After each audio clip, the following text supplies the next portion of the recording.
Good morning, everyone, and welcome to Saturday Morning with Pam.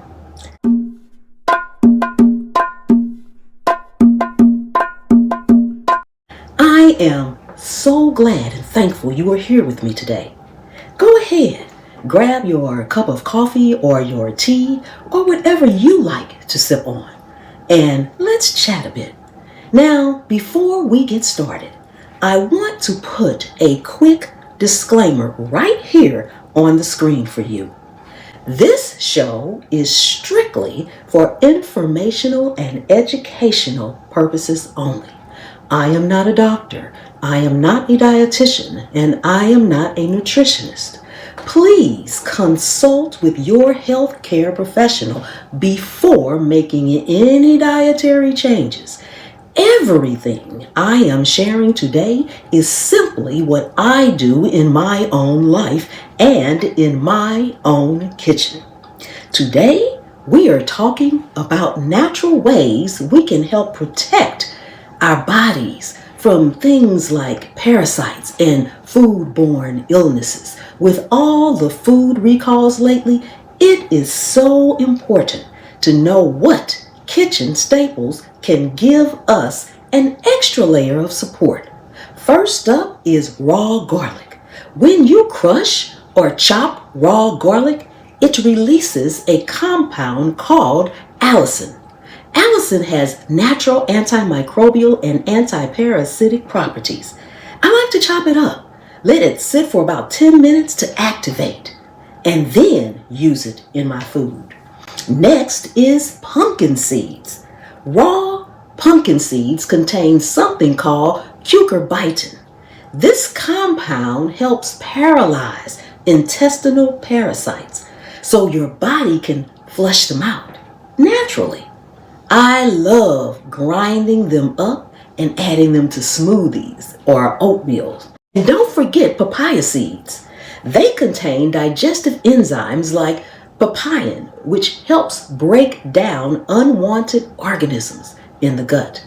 And you can dry them, grind them up, and use them just like black pepper. Before we go on, a quick reminder, later in this episode, we are going to answer a few great viewer questions, so be sure to stick around for that. Now, let's talk about proper food washing. Even the healthiest produce can carry surface contaminants. Always wash your greens under running water. Use a vegetable brush when needed and keep your cutting boards clean. It also never hurts to add a splash of white vinegar or a couple of tablespoons of baking soda to your water when washing your produce. Now, let me share a quick story from my own kitchen. A few years ago, I started changing the way I prep my fresh produce the minute I bring it home. I used to just rinse things quickly under the tap water and throw them right into the fridge drawer. But after seeing recall after recall, I realized that wasn't enough. Now, I take the time to do a proper soak and dry for all my leafy greens, herbs, and berries. I use a large, clean bowl with a colander set inside so I can lift the veggies right out. I fill it up with cool water and a splash of vinegar or baking soda, depending on what I'm cleaning. I let them soak for about 5 to 10 minutes, gently swishing them around. You would be amazed at the dirt and debris that settles at the bottom of that bowl. I repeat that step when necessary, and by necessary, I mean how dirty is that water? Then I rinse them thoroughly with fresh water and spin them completely dry in my salad spinner. Before storing them in the fridge with a clean paper towel, moisture is the enemy when it comes to bacteria growth in packed greens. Taking those extra 10 minutes when you get home from the grocery store can make a massive difference in keeping your food fresh and keeping your family safe. Now, let's look at 3 simple golden rules that you can take into your kitchen right now, today. Rule number 1. Never, ever cross-contaminate. Keep raw meats and unwashed produce on separate cutting boards. Rule number 2. Trust your nose, your eyes, and your gut. If something looks off, smells off, or feels slimy, do not risk it. Throw it out. And rule number 3. Incorporate these natural gut-supporting foods into your weekly meal prep. A little bit of garlic, pumpkin seeds, or papaya seeds can go a long way in supporting your overall health. Now, let's move into our viewer Q&A segment. Our first question comes from @JazzySoul2744. Jazzy asks, I'm sad that people even eat iceberg lettuce, LOL. What is the point in eating iceberg lettuce? It has no nutritional value. Aren't you just chewing on fiber? Thank you for that question, Jazzy. Now, while iceberg lettuce isn't a nutrient dense as dark leafy greens, it actually does have a purpose. First, it has a very high water content, which helps keep you hydrated. Second, that crisp texture and crunch gives people the satisfaction of eating chips or crackers without all the extra calories or unhealthy fats. It is a great crunch factor for weight management, plus it provides dietary fiber for digestion. Now, our second question on the screen comes from Everyday Life is Beautiful. They ask, does fully cooking eggs kill salmonella? That is a fantastic question. And the simple answer is yes. Thoroughly cooking eggs to an internal temperature of 160 degrees Fahrenheit will kill salmonella bacteria. That means cooking the whites and yolks until they are completely firm, not runny. Okay? However, if an egg carton is recalled for salmonella food, safety agencies still advise throwing them out because cross-contamination in your kitchen can still happen before cooking those eggs.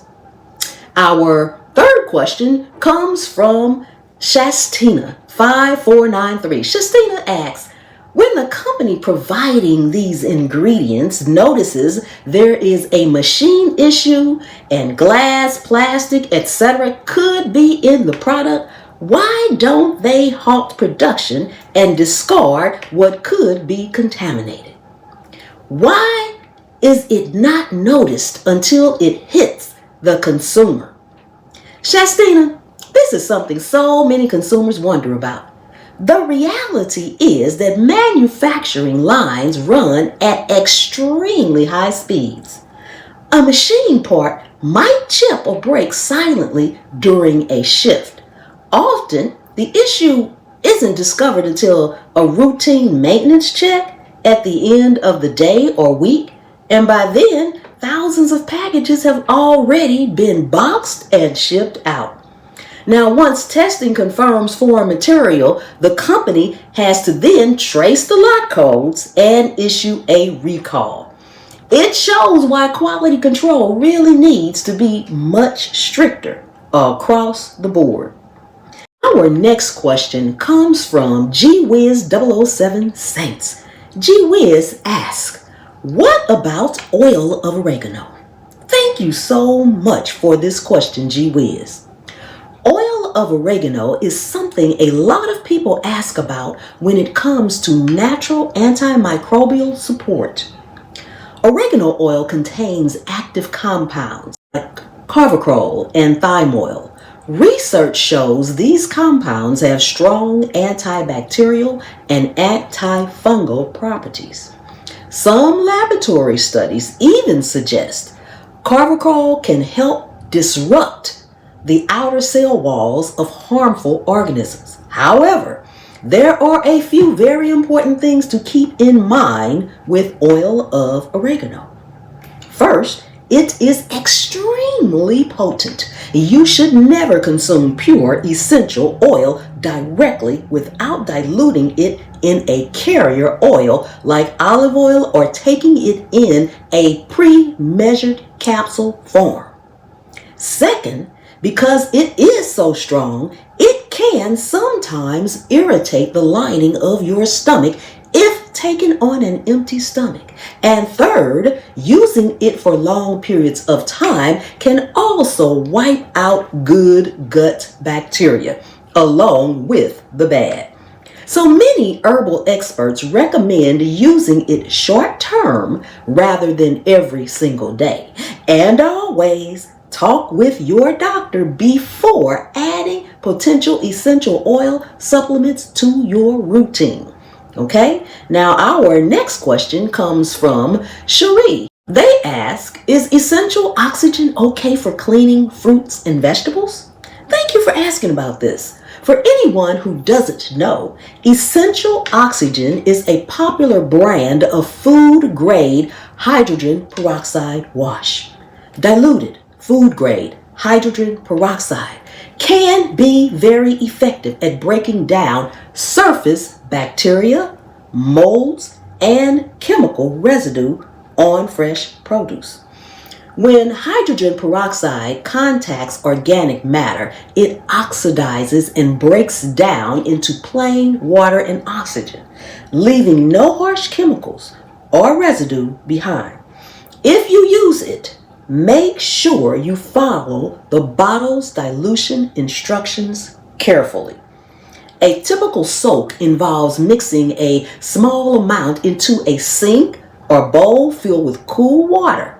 Let your produce soak for a few minutes and then always rinse it thoroughly with clean running tap water. It can be a great tool for cleaning firm produce like apples, peppers, or cucumbers. Just remember what we talked about earlier. While produce washes help with regular dirt and surface bacteria, they cannot make officially recalled contaminated food safe to eat. Thank you all so much for those wonderful questions. I really do appreciate it. And if you have questions or topics you want me to cover in next week's episode, please leave them in the comments below. Please share this episode with your family, your friends, and everyone you know. Thank you for joining me for Saturday Morning with Pam. I will see you next week. Same time, same place. Have a blessed weekend.